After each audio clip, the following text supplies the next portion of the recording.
Hello and welcome to game changers. मेरा नाम है आकाश और बात करेंगे अभिषेक नायर की।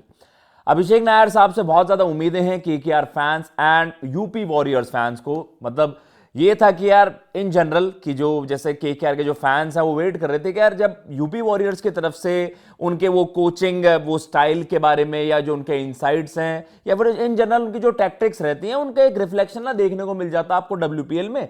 और फिर वही हम देखते कि यार केकेआर की तरफ से भी आपको वही मूव्स नजर आते। ऑक्शन स्ट्रैटेजी भी कुछ उस तरीके की थी। कुछ स्टार स्टडेड खिलाड़ियों को आपने डब्ल्यूपीएल के लिए भी खरीदा और आपने केकेआर के लिए भी अच्छा खासा पर्स आपके पास था और आपने तगड़ी मतलब अच्छी खासी शॉपिंग वहां पर करी। कुछ लोगों ने क्रिटिसाइज करा, कुछ लोगों ने अप्रिशिएट करा, बट ये था भाई ऑन द फील्ड आप किस तरीके से करते हैं।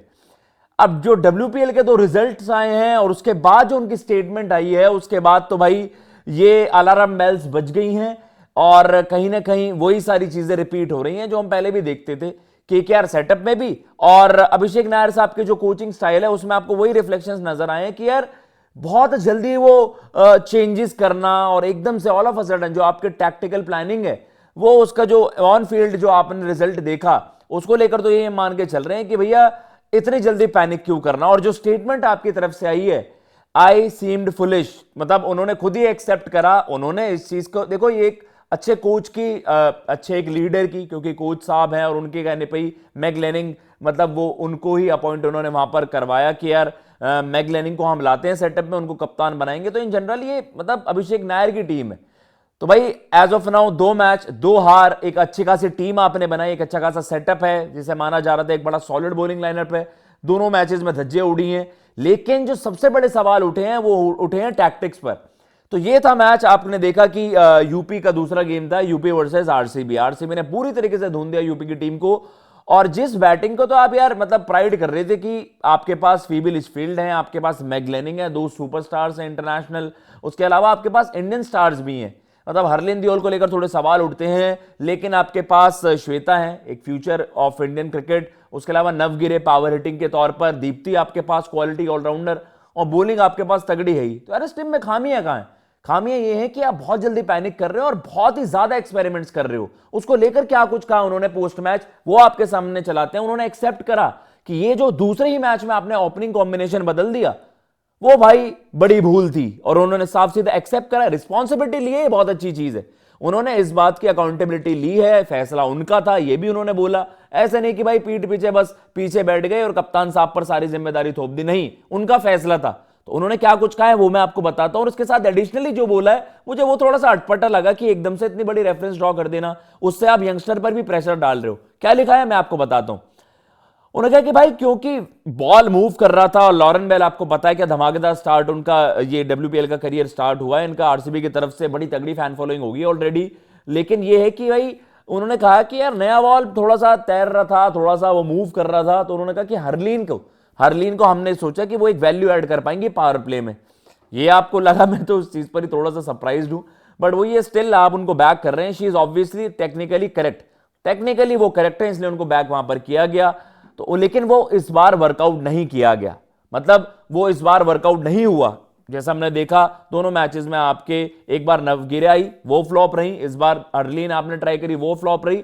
दूसरी तरफ से मैग लैनिंग का बहुत ही ऑर्डिनरी परफॉर्मेंस रहा है, जो उनके स्टैंडर्ड्स उन्होंने सेट करे इंटरनेशनल क्रिकेट में प्लस लीग क्रिकेट में, तो वहां पर उनकी तरफ से भी ऑर्डिनरी परफॉर्मेंस है। As of now stand out जो परफॉर्मर रहे हैं वो फीबी लिचफील्ड ही रही हैं। लेकिन आपने जो ओपनिंग कॉम्बिनेशन बदला है उससे बहुत ज्यादा बवाल मच गया।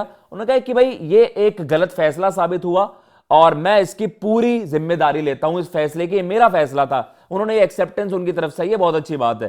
बट उन्होंने कहा कि भाई इसके पीछे एक प्रोसेस है, but I think the thought process behind it was having some solidity up top and then hopefully having that power later on as the pitch gets better. यार अब ये अगर प्लानिंग आप दूसरे ही मैच में ना आप अपने प्लेयर्स को ट्रस्ट कर रहे हैं ना आप अपनी प्लानिंग और टैक्टिक्स को, अगर आपकी टीम में वो सॉलिडिटी और वो बेस ही आपका सॉलिड नहीं है ना, तो आपके साथ वही मसले होंगे जो केकेआर के साथ पिछली बार हो रहे थे। मतलब आपने गौतम गंभीर साहब के उस सेटअप के पार्ट ये भी थे और मतलब जीजी एरा में जब हमने देखा, जब जीजी गौतम गंभीर साहब केकेआर के वहां पर कोच थे, मेंटोर थे, कोच साहब नहीं थे, मेंटोर थे वहां पर वो। लेकिन उन्होंने भाई उनकी गाइडेंस में हमने देखा था कि मतलब धूम लड़ाका क्रिकेट खेल रही थी केकेआर, ऑर्डर से उतनी कोई दिक्कत नहीं हो रही थी, आपके बैटर्स क्लिक कर रहे थे किसी भी पोजीशन पे। लेकिन यहां पर क्या है, जब ये चीजें क्लिक नहीं करती है ना, तो भैया आप पर ही सवाल ज्यादा दागे जाते हैं, क्योंकि आपने सारे खिलाड़ी तो आपने ऑलरेडी आपने रिलीज कर दिए थे, केवल एक श्वेता को आपने रिटेन किया था। बट यार इतना इतना अच्छा ऑप्शन होने के बावजूद भी 2 मैचेस में 2 हार मिली है, उसमें भी आप पैनिक कर रहे हो। आपके 4-5 बॉलिंग ऑप्शंस पावर प्ले में चेंज हो जाते हैं, तो आप एक्सपेरिमेंट्स इतने क्यों कर रहे हो? मतलब आप अलग से इतने क्यों, अपने कह सकते हैं ना कि अपना इतना क्यों, एक बेसिक चीज है जो सिंपल तरीके से हो सकती है उसे क्यों कॉम्प्लेक्स कर रहे हो, मुझे समझ नहीं आ रहा। बट उन्होंने जो आगे कहा है वो यही है कि भाई ये चीज इस बार, ये हमारा मेथड था, एक बार क्लिक नहीं करा। हमने एंटिसिपेट करा था बॉल स्विंग करेगा अर्ली ऑन, और जिसमें हमने सोचा कि किरण नवगिरे मिडिल ऑर्डर में अच्छा बैटर वहां पर वर्क करेंगी। लेकिन यार आपके बैटर्स वहां पर अननेसेसरली, जैसा बता रखा है ड्रेसिंग रूम से कि आपको मारधार करनी है, गेम सिचुएशन तो देखो, गेम अवेयरनेस तो देखो। पहली बॉल पर अगर चला रही है नवगिरे ऑर्डिनरी शॉट, वहां पर आपके श्वेता का और ज्यादा ordinary shot.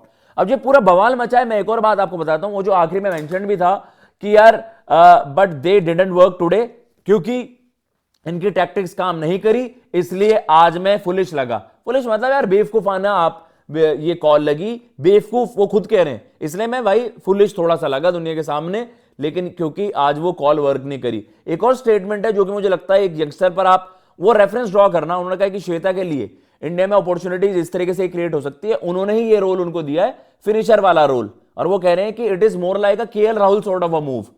KL Rahul sort of a move, यार केएल राहुल ऑलरेडी इतने एस्टैब्लिश्ड प्लेयर थे, तब जाकर आपने उनको मिडिल ऑर्डर टेस्ट करा ना। ऐसे नहीं उनके करियर की शुरुआत है, वो 2014 से खेल रहे हैं, उन्हें भी 10-12 साल हो गए इंटरनेशनल क्रिकेट खेलते हुए। श्वेता अंडर 19 के बाद से ही डोमेस्टिक में उन्होंने अच्छा करा था, लेकिन वो ये कि ऑल ऑफ अ सडन आपने क्योंकि वो कॉल ले ली और उसको इस तरीके से दिखाना कि it is more like a KL Rahul sort of a move, वो मुझे लगा कि आपने उससे भी एक थोड़ा सा ज्यादा प्रेशर ही उन पर ऐड कर दिया श्वेता पर। जरूर एक विकेट कीपिंग की आपके पास एक ऑप्शन बनता है T20 इंटरनेशनल्स में, ऋचा घोष ऑलरेडी है, तो उनके एक बैकअप के तौर पर वहां पर अपनी दावेदारी पेश कर सकती है श्वेता, इसलिए उनको वहां पर एज अ फिनिशर वहां पर इस्तेमाल कर रही है यूपी वॉरियर्स की टीम। लेकिन उन्हें ये बता देना या उनके ऊपर इस तरीके का प्रेशर एड ऑन कर देना या अपनी कॉल को इस तरीके से जस्टिफाई करना कि it is more like a KL Rahul sort of a move, तो केएल राहुल ऑलरेडी एक एस्टैब्लिश्ड प्लेयर थे, उन्होंने एज एन ओपनर भी खेला, 19 वर्ल्ड कप से हम देखते आ रहे हैं, उससे पहले भी हम देखते आ रहे हैं, ओपनिंग खेला, मिडिल ऑर्डर खेला, वो ऑलरेडी इंटरनेशनल क्रिकेट इतनी खेल चुके थे कि आप उनको आउट ऑफ पोजीशन भी खिला सकते हो, ये है।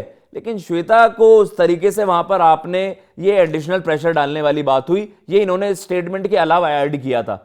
लेकिन वही है फुलिश, उन्होंने कहा कि मैं दुनिया के सामने फुलिश आज जरूर लगा, लेकिन हमने ये थोड़ा सा टैक्टिकल प्लानिंग करी थी जो बुरी तरीके से बैकफायर करी।